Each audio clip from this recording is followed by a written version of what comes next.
Hello to everybody and welcome to this Evidence Aid webinar. The webinar will discuss the findings from Chapter 3.7 in the WHO Guidance on Research Methods for Health EDRM. I'm delighted to introduce you to Dr. Phil Davies, who will present this webinar. Phil's been a lecturer at the University of Oxford and subsequently a senior civil servant in the Cabinet Office and HM Treasury. He's now the Executive Director of Oxford Evidentia, a consulting company that promotes evidence-based policy all over the world. Phil will be joined in the discussion session by Ian Goldman and Nia Roberts. Ian has been with the Centre of Learning on Evaluation and Results, Clear Anglophone Africa, based at the University of Witwatersrand in Johannesburg, advising internationally on evaluation and evidence, teaching and writing, and is leading a research project on a book on evidence-based policy in Africa.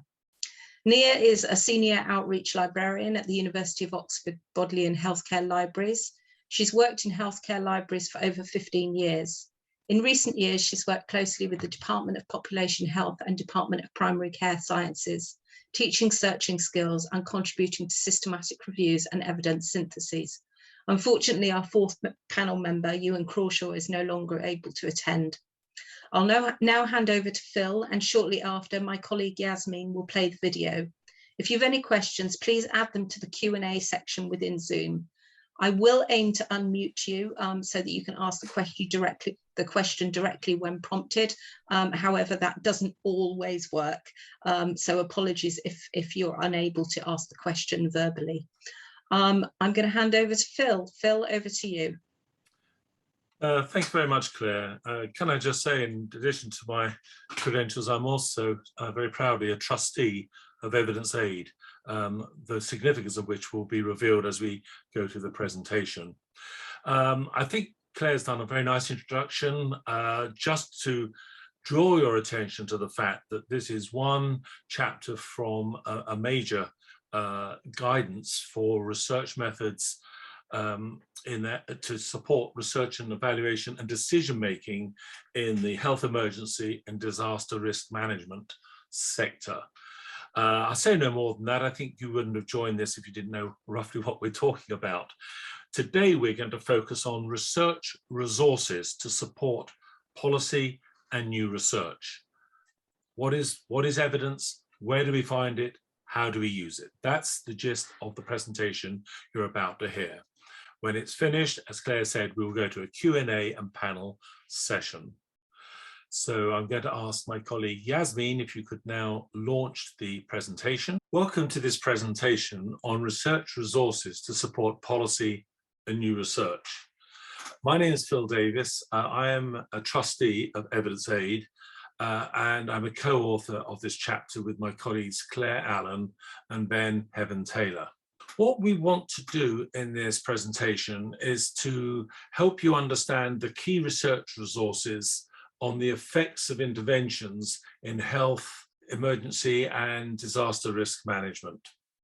We're also going to show you how to access these resources and how the evidence from this research might be used in decision making. So let's start with why you would want to use research evidence. Well, research evidence helps policymakers and practitioners in the humanitarian sector or any sector to understand what works and what doesn't, where it works, why it works, and for whom, which I think you'll agree are pretty important things to know if you're a decision maker. It also helps us to mitigate health and disaster risks, to know what they're likely to be, their magnitude, and what has been shown to be effective in reducing those risks and responding to them. Using research evidence also helps us to avoid interventions that may cause harm. Now, nobody in the humanitarian sector or any other sector goes out of their way to cause harm, but we do know that often there are ways in which interventions are not as effective as we would anticipate and actually do sometimes land up making things worse rather than better. So we believe that using research evidence helps us to identify when we're making a positive impact and avoiding a negative impact. Research evidence can, and indeed we would say should, inform both operational and strategic decision-making. Operational being the day-to-day decision-making to run operations, to respond to crises, to emergencies, and strategic taking the longer-term view, maybe over 5 to 10 years, to where an organization and its programs want to go and how they can get there. However, using evidence can, and indeed does, present challenges. So we just want to go over some of those. The challenges that we know are quite common. First of all, there is the contested nature of evidence. Not everybody agrees as to what counts as evidence. Some people think good anecdotes, good local observations, good personal experiences is adequate evidence to make sound decision-making. It certainly is important to have that local knowledge, and we'll come back to that. But when we talk about sound evidence, we are talking evidence that comes from well-designed, implemented, analyzed, and reported research. It is a more scientific approach. I haven't got time to go into the many examples where that has been contested as to whether that's important, but we do acknowledge that people don't always agree on the nature of evidence. There's also many disputes going on as to whether we need quantitative evidence or qualitative evidence. Do we want evidence in controlled environments or in the natural environment? All these are important issues, and we try to accommodate that in the work that we do in the evidence synthesis movement and generally in the evidence-based policy and practice community. So the contested nature of evidence, we acknowledge it's there. Second, evidence is seldom definitive. In other words, it doesn't tell you what to do. Okay, we cannot say that from this study or that study or a systematic review of evidence, if you do this, you will get that as an outcome. What we can tell you is the likelihood or the probability of you getting a positive or a negative outcome. And that's important to recognize the probabilistic nature of evidence and that it doesn't tell you directly what to do. And remember, as I just said, we're collecting evidence in a scientific environment. That is to say, we create a controlled environment that may not be exactly the same as the real world. In the real world, things often operate differently. There is a problem, we call it scaling up, where we go from a particular study in a particular area to scale up to a national, international level of activity. The terms we use for that are efficacy. Efficacy is when things work under controlled conditions, and effectiveness is when they work in the real world. We're fully aware of that, and one of the advantages of using systematic reviews of evidence is we try and collect evidence from many different contexts and many different populations, and therefore we can get a much more balanced overview about what works and what doesn't. Fourthly, there's an important role for expertise and experience. Indeed, I would say it's a decision maker's expertise and experience that makes sense of evidence. Remember, I said evidence doesn't tell you what to do. We interpret it in light of what we know of our experiences and the expertise that you acquire over many years of professional practice. So these are not contrasted, they actually work together to make sense of evidence. Much decision-making is influenced not directly or even indirectly by evidence, but by beliefs, values, and ideologies. I think that's particularly the case in the humanitarian sector, where people often go into it because they believe in the intrinsic nature of helping fellow human beings, particularly in crisis situations. And there's nothing wrong with that. They may have Christian, Muslim, all sorts of different religious beliefs, and they're going to affect how they make decisions. So we can't ignore those beliefs. We don't want to ignore those beliefs. You may have an ideology that thinks the state should do everything, or an ideology that the free market should do everything. Well, if that's the world that we work in, again, we have to accommodate that. Evidence has to engage with beliefs, values, and ideology. And of course, in the humanitarian sector, action is taking place in very immediate time spans and environments. It has to respond in hours and days to crises. It doesn't have the luxury of waiting for the evidence to come in, and making a decision and setting up a monitoring and evaluation framework. But in fact, that's all the more reason why we need to know the evidence, and we build an evidence base ahead of making decisions. So the next time there is a major earthquake, there's a major outbreak of a disease, or there's major flooding, we know what the evidence has told us, so that when we go into our urgent action, we go in forewarned and forearmed with the evidence to help us make the sound decisions. Yet another problem with research evidence is, frankly, there's a lot of it about. Some of us would say too much evidence. It is part of the academic world that if you want to succeed, you publish or you perish. So there is an enormous flow of evidence coming onto the market every week, every month, every quarter, from journals, from reports, from think tanks. And a colleague of mine in the United States, David Eddy, has said, this is beyond the ability of the human mind to keep up with the flow of evidence. So somebody's got to get on top of it, and they've got to curate it, to harness it, and to make sense of it. And that's what we do in the systematic reviews and the evidence synthesis movement. So we provide a service to help people to get on top of all this incredible amount of flowing evidence. And one other thing we've discovered, having been doing research synthesis for 30 odd years, is that not all evidence, not all scientific evidence, not all published evidence is of equal quality. We'd like to think it would be, but when we do reviews of evidence, we find that many studies have weaknesses, or they haven't been analysed well or reported well.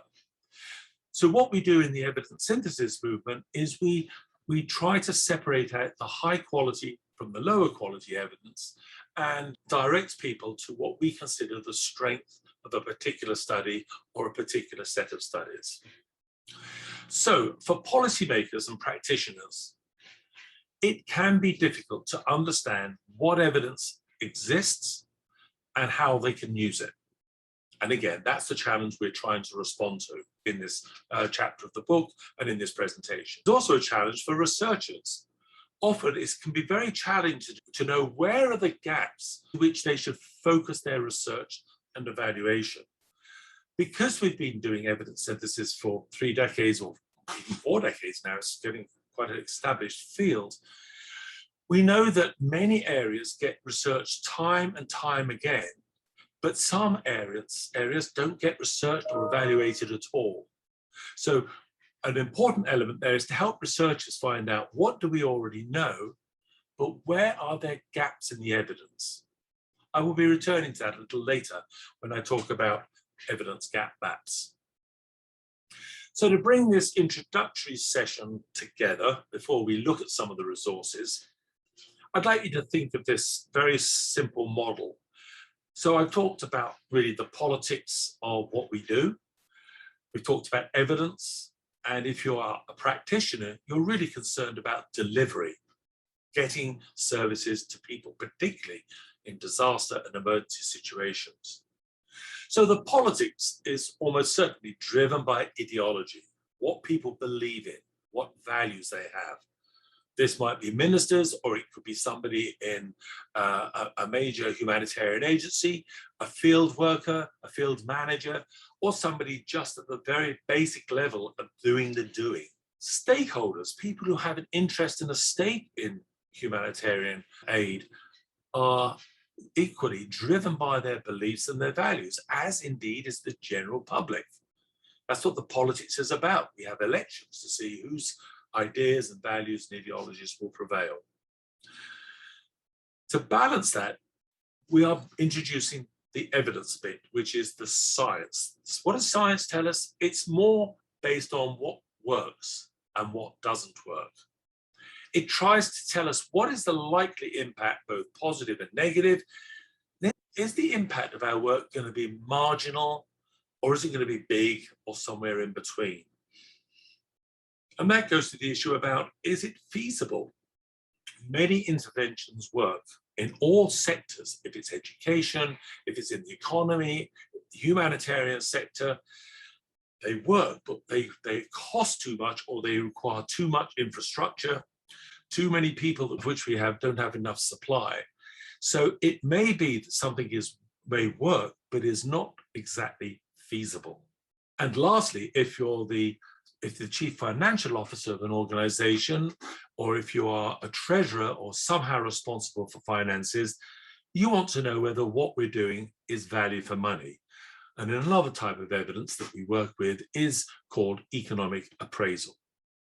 So that's two elements. But the third element, and this is particularly relevant to practitioners, as I said, people in the field, people who actually do the responding, delivery partners is what I would call them. The question is there, do they have the capacity, the capability, and in some cases, the motivation? The motivation, I'm sure, to engage in the practice of humanitarian aid, but do you have the motivation to engage with evidence and indeed with ideologies?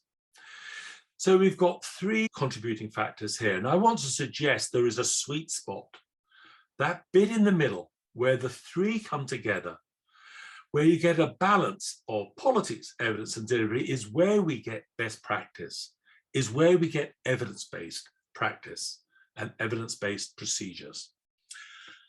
Okay, let's consider the evidence base for interventions in Health EDRM. Well, it depends on the question you're asking. If you're asking the question, what works and what doesn't work, well, you may be asking which intervention is going to be most effective. There's nearly always options that we have in professional practice. Would option A work better than option B or option C? Or indeed, what if we did nothing? If they're your questions, the evidence that we seek is from experimental and quasi-experimental studies. Don't worry about the terminology.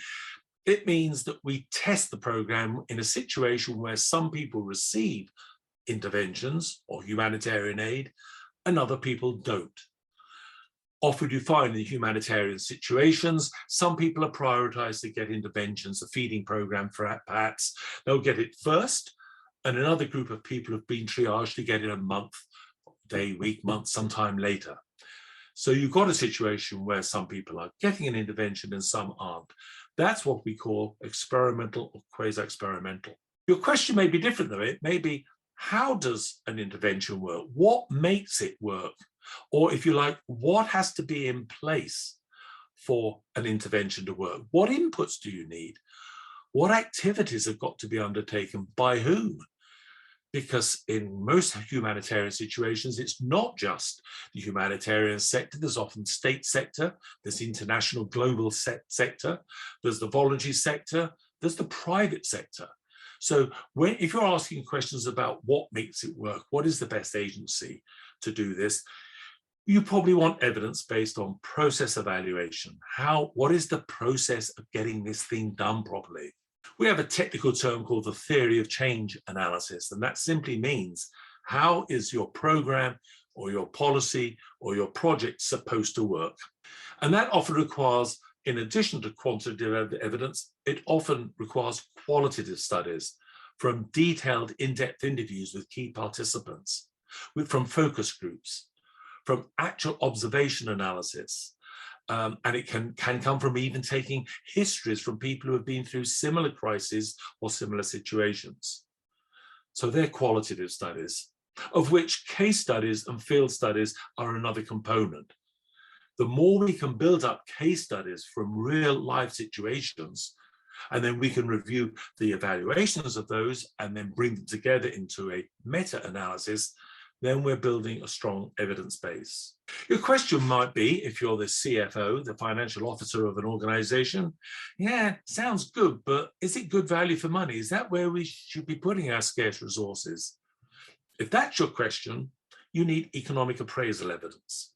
And that comes from studies such as cost-benefit analysis, cost-effective analysis, and business case management approaches. Now, we're not going to be dealing more with that today, but we recognize that that's an important source of evidence. And there is a growing movement of people who are trying to collect evidence from many cases of economic appraisal so we can get the cumulative answers that we are seeking. And the last question, and the one that we in the evidence synthesis movement are focusing on, is what does the totality of the available evidence tell us? It's the opposite of the latest study has shown. We're very suspicious of the latest study has shown. For a start, it may be a rogue study, and there are plenty of those around. Or it might have been done badly or done well, but reported badly, or done well and analysed badly. So what we try to do is collect not one study on WASH or on some other humanitarian intervention, how to respond to flooding, to earthquakes, to wind, to fire. We try and find all of the studies, all the evaluations that have been done over a 5, 10, 15-year period. And we do evidence synthesis. We do systematic reviews and meta-analyses. So that is the evidence base, essentially, that we're trying to organize for people who are trying to make decisions, who are having to make decisions in the humanitarian and health sector. Now, there's more of this in chapter 2.6 of the WHO guidance on research methods for health EDRM. But basically, I just want to repeat, evidence synthesis is a way of establishing the overall balance of global empirical evidence on a topic. And the thing about health EDRM, it is global. There are instances going all the time, and with climate change, we're having more of them, more frequently and more dramatically. So we're getting beyond the latest study has shown to get this overall balance. My little diagram on the right here suggests it's like a scale. Sometimes the scale tips to say, yep, this intervention really does work. Sometimes we're able to say from good evidence, it's not going to be effective, it hasn't been effective, or the effectiveness is very small. It's about being comprehensive in the gathering of all these studies, separating out the high quality from the low quality, we call that critical appraisal, and coming to a summary conclusion. We consider that the highest form of valid and reliable evidence because it smooths out all the variances and all the complications of all the different studies we find. And I'll come back to that point a little later.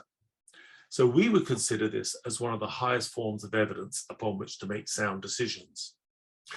There are quite a few approaches to evidence synthesis nowadays. The five that I've listed here are probably the dominant ones. And I'll say a little bit about at least 3 of them, but we don't have the time because the people who are doing a presentation on chapter 2.6 will be covering these, and they are there in the guidance.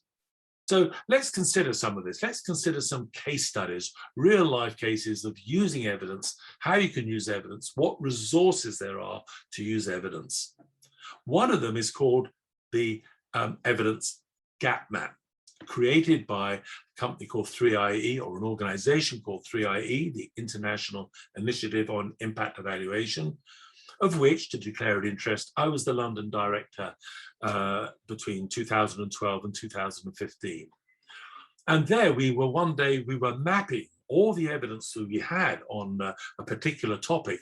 What we noticed was that we weren't just identifying where we had evidence, but we were identifying gaps in the evidence base. I will illustrate in a moment.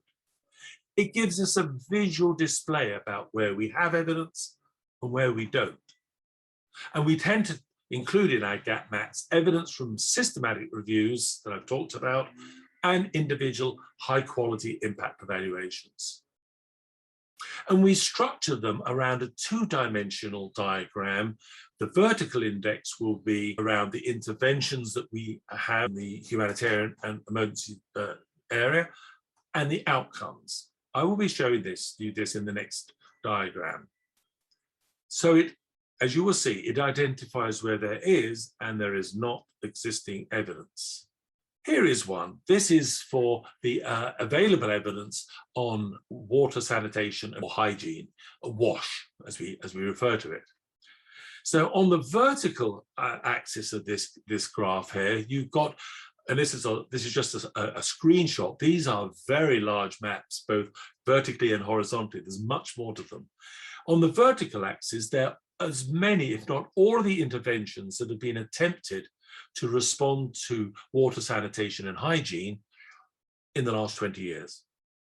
On the horizontal axis at the back, it's all of the outcomes that people have been trying to achieve. They may be behavioral, they may be health, they may be socioeconomic, and there are many other sorts of outcomes. So you can get its two-dimensionality. What you can see there are a bunch of dots or little circles. So where there are circles, we have evidence. And the bigger the circle, we have more evidence. And the colors of those little dots and circles, green means it's high quality, red means it's poorer quality, and the little blue ones, the dark blue ones, actually are where there's a protocol, the research is in progress. So you can see that in WASH, just look at the dots and the circles there, and this is just 1/10 of a very large diagram. You can see there's quite a lot of evidence. I think we all know that. What was surprising when we did this map was the gaps. I'm going to point them out now. There's one. There's 4 or 5 interventions where, and a particular outcome that we could find no evidence, over 20 years of evidence. There's another one. There's another one. And there's another one. In fact, if you look at this, there's quite a few more. And if I was to open this up to show you the whole map, you'd see lots of areas where we just haven't done evaluations of whether things work or how they work for whom. So that's a very important tool to have if you're a decision maker or a policy maker. If you have an evidence gap map, you can instantly see, oh, look, we've got evidence here. Let's look at it. And by the way, if you were to click on those little dots, it will take you to a summary of the evidence and will take you to the original research reports. It's quite a nice little piece of kit, this. But we also recognize that we've got to think in the Health EDRM movement and the humanitarian sector generally about filling the gaps, areas where we just don't have enough evidence. And that's a big message for funders of research and evaluation. So that's one example from 3IE. Another example is statistical meta-analysis, and it may sound a bit gobbledygook, and this may look a rather weird diagram, but let me just explain to you what it is. Statistical meta-analysis is where we bring together, in this case, 21 experimental studies. That's studies in which some people have got, now the intervention here is mental health and psychosocial support for people in emergency situations. We know in crisis situations, there are enormous psychological and behavioral challenges for which we respond with various programs. And in this one, this particular one we're looking at, it is using mental health and psychosocial support programs with the outcome that we're interested in is reducing post-traumatic stress disorder, PTSD. And let me just explain this. What you have here is 21 studies. You have a little red square, which tells you the average effect of the program, whether it works or not. And you have those whiskers or confidence intervals, to use their technical term, that tell us the range within which the results lie. And you'll see a solid line down the middle, a black line, which is 0. So any result that sits on that line suggests it makes no difference.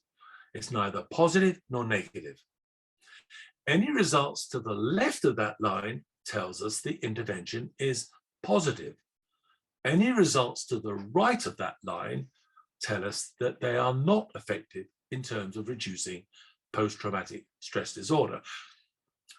So this is very typical for us. We find a collection of studies and they're giving us contradictory evidence, or they're getting different results in different contexts. How do you make a decision?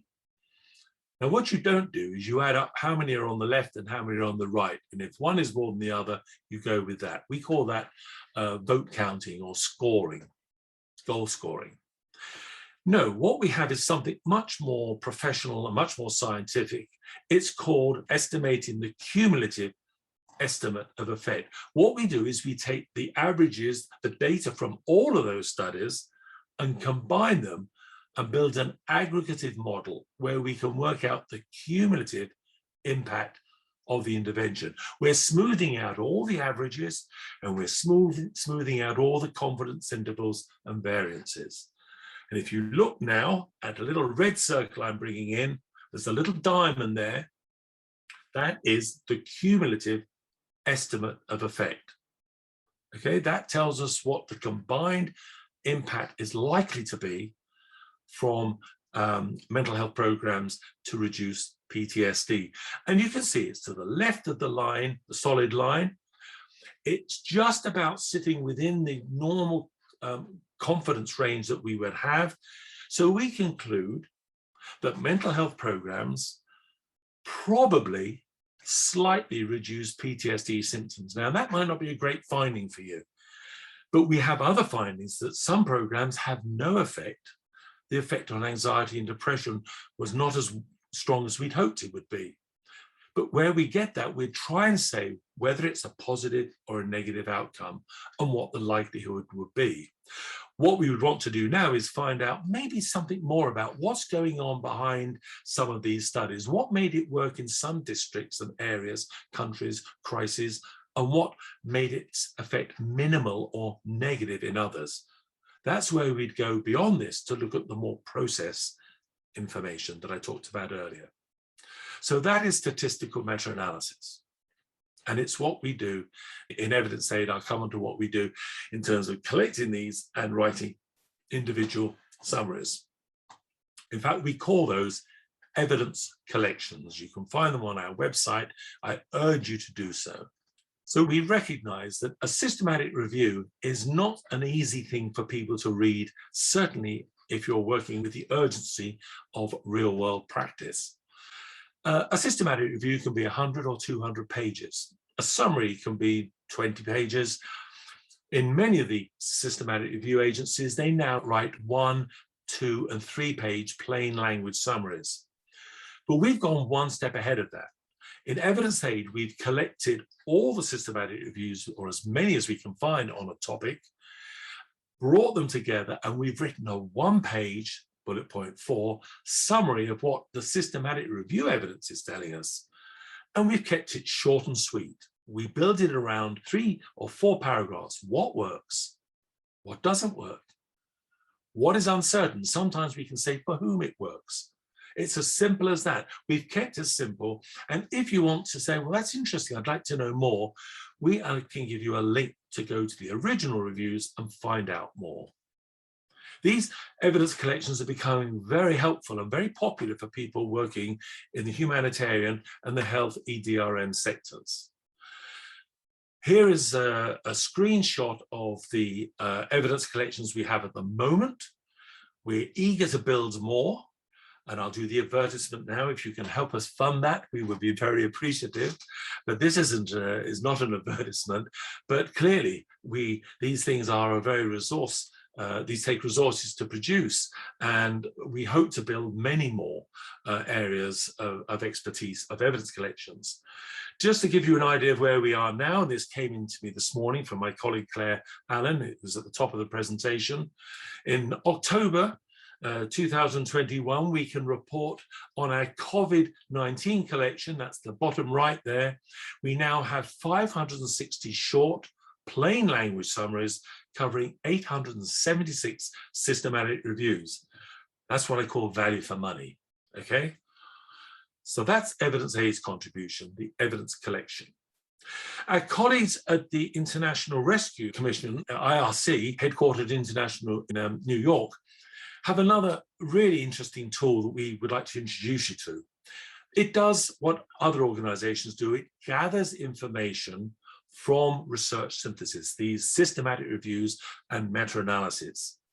Okay, its focus is very much on outcomes and sub-outcomes. So it builds its outcomes and evidence framework for you to see. If you're interested, whatever your outcome is, go to their outcomes framework or the sub-outcomes, and they will summarize what the available evidence can tell you. Bullet point 5 here tells us it covers safety, health, education, economic well-being, power, cross-cutting and service delivery, cross-cutting service delivery. It's a pretty useful tool to have, okay? And it summarizes the best available evidence on what is effective and what isn't. And to give you a screenshot from the IRC Outcomes and Evidence Framework, and there are many more pages to it because there are all those other areas it covers.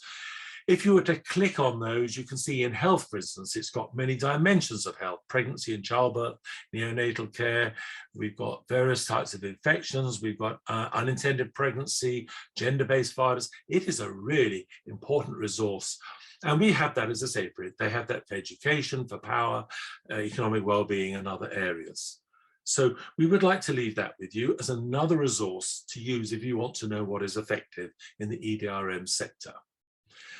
Going even broader afield, each one of those agencies does similar work in terms of gathering evidence, critically appraising them, finding out what the balance of evidence is, and publishing summary reviews that we hope are useful for people who have to make decisions in the EDRM sector. So the key messages from this presentation are: 1, policymakers and practitioners in the humanitarian, and in this case, the health EDRM sector, can and should make systematic use of high quality evidence. It's very helpful to make good operational decisions and big strategic decisions. 2nd, researchers should consider using evidence from existing reviews before embarking on new research. We've got to fill those gaps, because they are some of the most important areas where there are problems in the health EDRM sector. And they are a pathway. Systematic reviews and other types of evidence synthesis may offer a pathway to turn high quality evidence into sound policy and effective interventions. That's what people listening to this presentation who have to make decisions, they do that bit. We can find the evidence, summarize it, present it. But if people don't use it, it'll simply be sitting on databases. We need people to use this as a pathway to better practice. And what we've shared with you are all free to access repositories. That's nice. There are a few years ago when we were doing this, you had to pay to get into many of these. For most of these, in fact, for all the ones we've presented, you don't have to do that. They're freely available. We'll leave you with some further readings. This is a booklet that a few of us put together on using research evidence in the humanitarian sector. It's a very clear practice guide, which people have applauded us for its brevity and clarity. We have here another piece of an evidence review of research on health interventions in the humanitarian crisis from the Harvard School of Public Health and ODI in London. And yet another one is a study on what evidence is available and what is required in humanitarian assistance. It was a scoping paper done, combination of 3IE, Evidence Aid, and 1 or 2 other agencies, to try and identify what we know is available and what can help us make better decisions. And we have also given you other references, including at the top of it, the written chapter 3.7 of the WH Guidance on Research Methods for Health EDRM. I hope you've learned something from this presentation. I hope you can see that we've worked hard to gather these data and make them accessible. And I hope you get a sense of our enthusiasm for making Health EDRM more evidence-based. Here are my details. You have an email address there. Please get in touch if you have any questions or comments. Thank you and goodbye for now. Just want to quickly say that those slides are or will be available in the online version of the WHO guidance book alongside the relevant chapter. We've had 3 questions in the question and answer section from Lakshmi Nagisetti. I'm really sorry if I've got that wrong. They're in the form of 3 statements. I also have a question in the chat box, which I will ask in 1 second. The first of Lakshmi's statements is that research should be needs-based, supporting the development of a people and nation, leading for growth and development with better sustainability.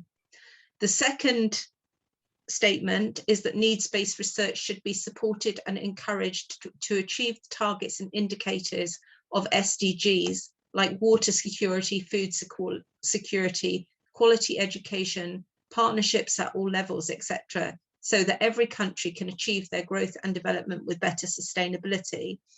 And his last statement is that COVID-19 should be accepted as an opportunity to plan need-based research so that disaster management and disaster risk reduction can be made effective and efficient with priority for community-based initiatives.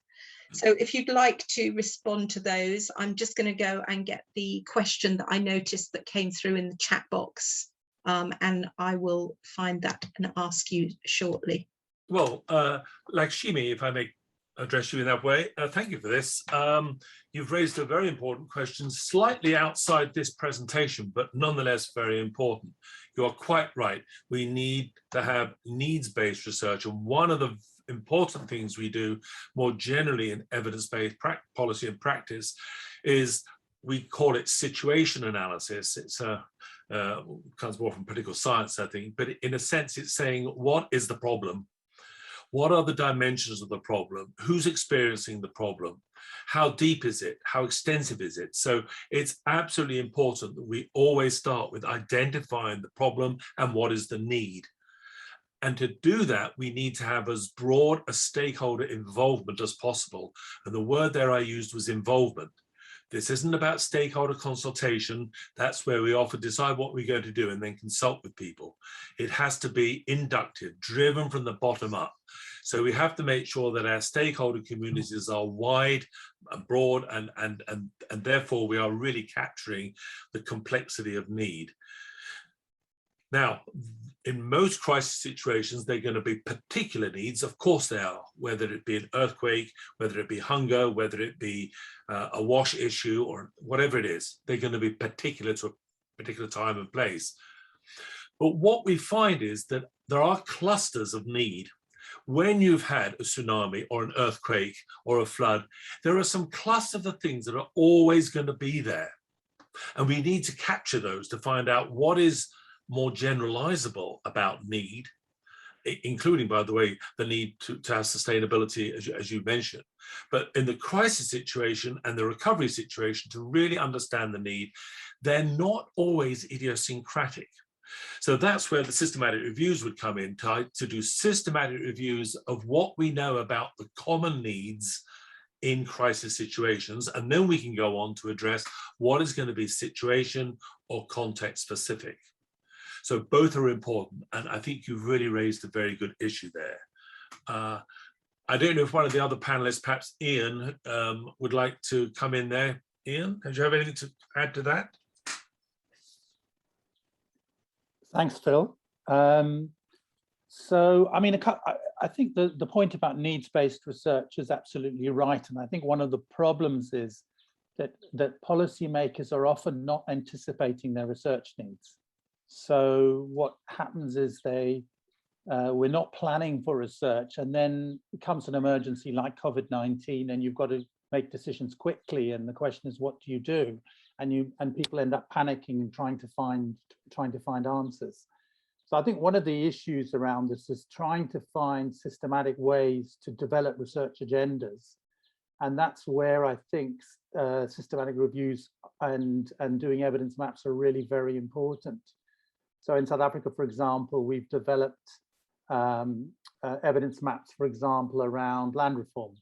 And it's being used to be able to answer questions fairly rapidly where there is evidence, but also indicating where there are gaps where further research is needed. So I think it is very important to do that. And it's very important to move out of the firefighting mode into anticipating research needs. For example, there's one department in South Africa, the Western Cape Department of Agriculture. It's done over 20 evaluations of its portfolio of work. So it's in a good position to respond to policymaker needs because it's actually done an evaluation of most of its work. And I think just in relation to COVID-19, I mean, I think the key thing that's come out of the COVID-19 is we need to have more rapid methods. And so in South Africa and in Africa generally, actually, there's a lot of interest now in rapid evaluations, basically evaluations you can turn around in 6 to 12 weeks. And the methodologies around that, as well as rapid synthesis, particularly where there's been, there's systematic reviews that you can build on. Thanks. Thanks, Ian. Nia, do you have anything to contribute at this level? this question? I think to the last point that Ian made was to adapt, particularly when we're searching for evidence, establishing what's already there, is establishing a baseline of methods and resources that we use frequently, and then can adapt our approach when an emergency is in front of us, so that we're much quicker in then adapting our approaches to finding evidence when there's something new on the horizon. So developing partnerships, collaborations, ways of working, that means that we're much quicker in adapting and responding to situations. Yeah. Lakshmi, did you want to come in again? Have we addressed your issue? If I don't hear from you, maybe you could put something in the chat box, because I think I'll pause for a moment. I think Claire wants to introduce the other question. Yeah, I've got a question from Hans van Remortel, and I'm really sorry for all the pronunciations that I get wrong. He says, as mentioned in the beginning of the presentation, ideology of policymakers is an important item to consider. The question is, how do you have to deal with, oh fiddlesticks, I've just lost direct intellectual. How do you have to deal with direct intellectual and financial conflicts of interest when formulating evidence-based recommendations? Absolutely, yes. I'm chuckling because in the UK at the moment we're wrestling with a major issue about conflicts of interest in our government and things like lobbying and what have you.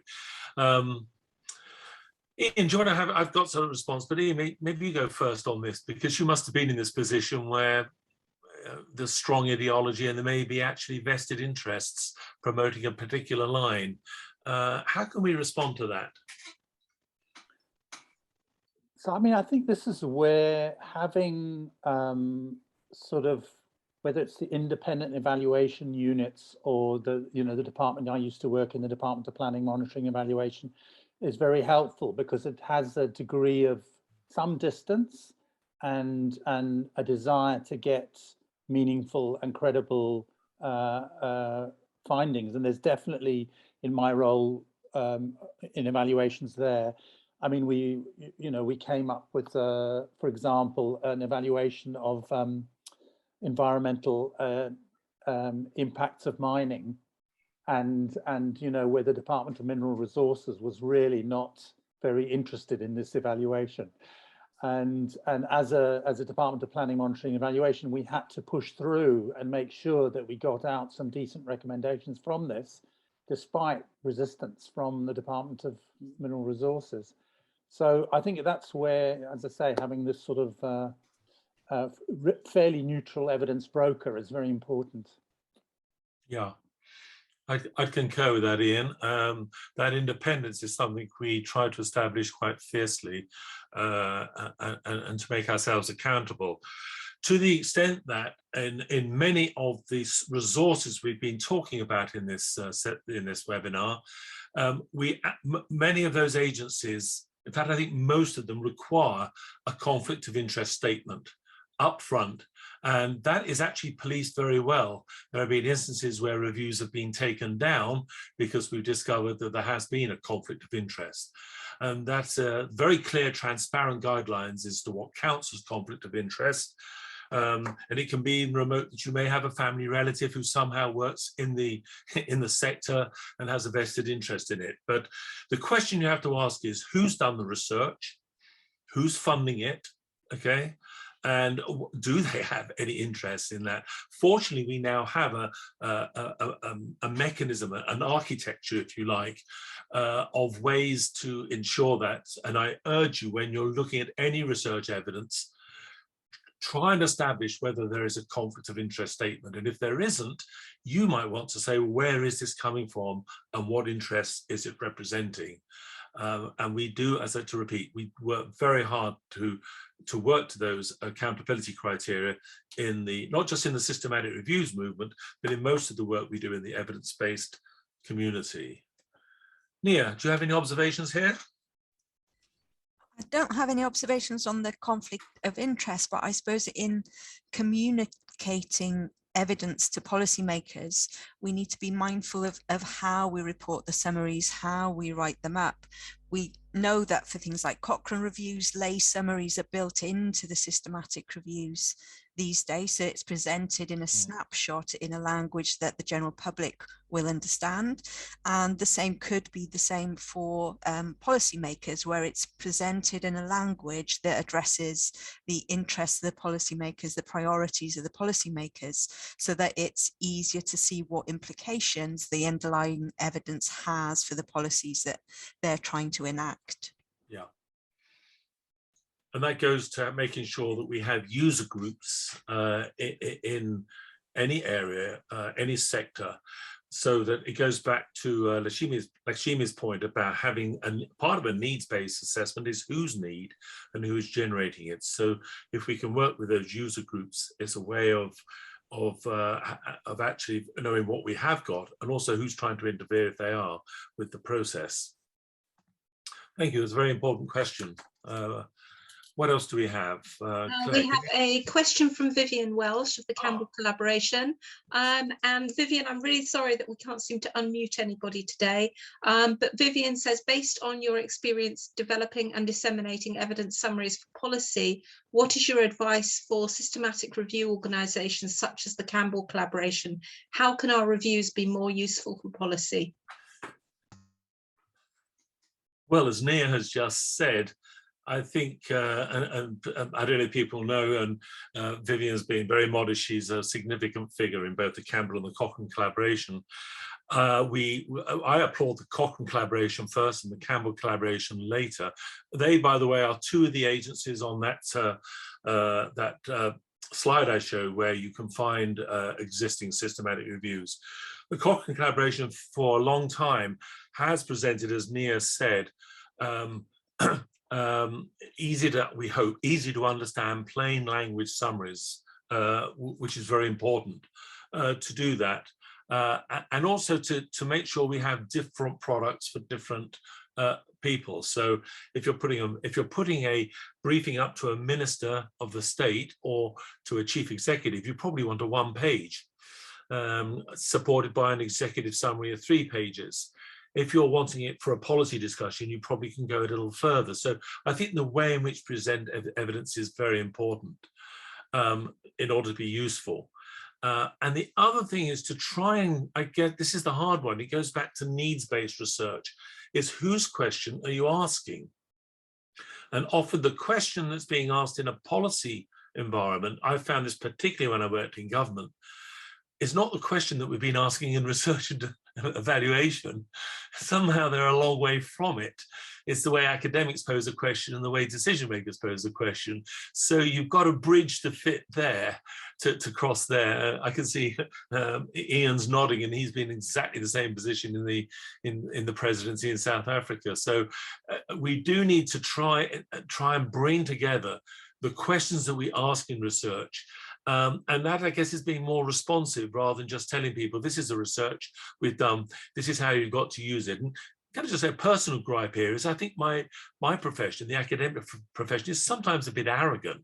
Is it thinks that because it's got an interesting question, it is the question that a decision maker wants to ask. And I think we have to be a bit more humble and to try and be a bit more responsive. Ian, do you have any observations here? So, I mean, I think what, again, this key role of the knowledge brokers in government is to be able to find useful policy questions and to be able to interpret those. And so they're managing the supply side and the demand side and doing this mediation. And so that's where I think this role, I mean, you know, we've started to put much more focus on this knowledge brokering role, and we've just been running training for African governments around this because we think it's a much neglected role. People think it's just a straightforward thing to just do the evaluation, but actually the successful knowledge brokers are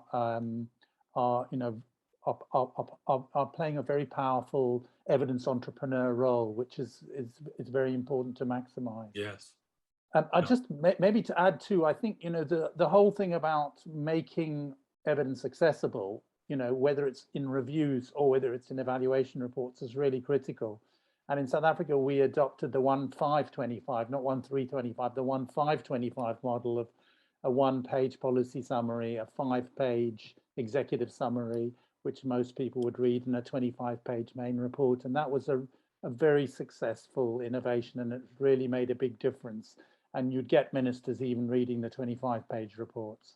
So it's very important. Yeah. Nia, do you have a comment? No, I don't think I have anything to add to what you've already said there. Yeah, okay, thanks very much. So Claire, how are we doing? Are there any other questions coming in? We don't have any other questions, but I would like to hand the floor just to Nia for a couple of minutes to talk about searching, because I think that's one area that we talked about covering in this webinar, but we haven't done so far, and we haven't had any questions about it. So I think it's a really important component, obviously, of what we're talking about. So Nia, over to you. Yeah, so I think one of the slides that Phil showed earlier of all the different resources that we now have of evidence syntheses or reviews in this area, one of the challenge is finding those reviews and searching for the evidence that underpins those reviews.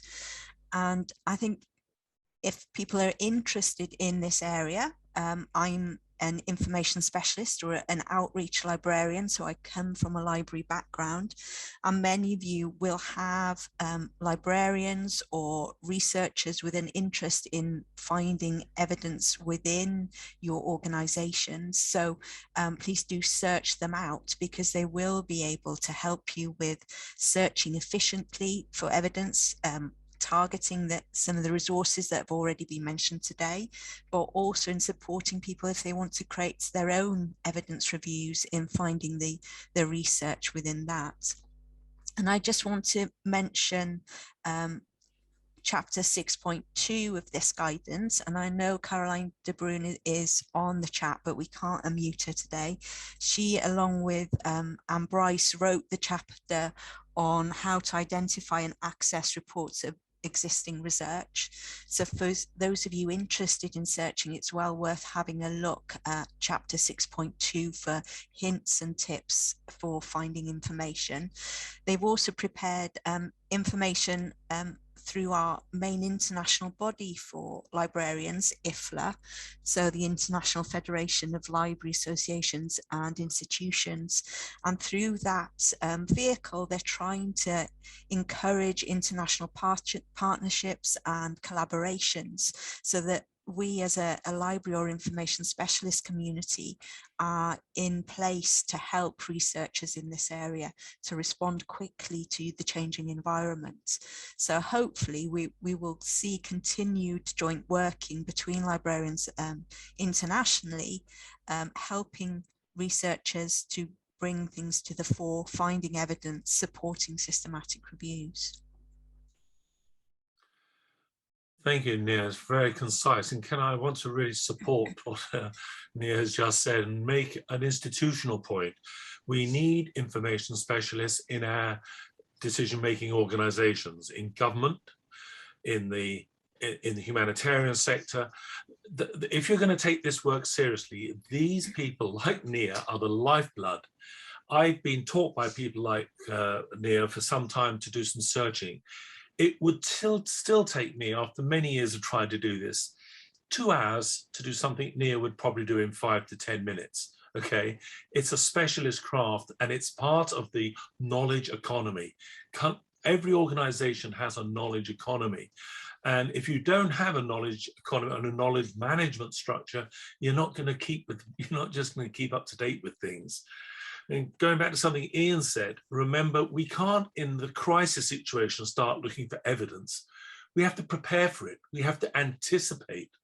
And that's where people like Nia and information specialists or librarians, whatever they want to call themselves, are crucial. They can help us to be prepared. So when we get the next crisis, we've already been on top of the evidence.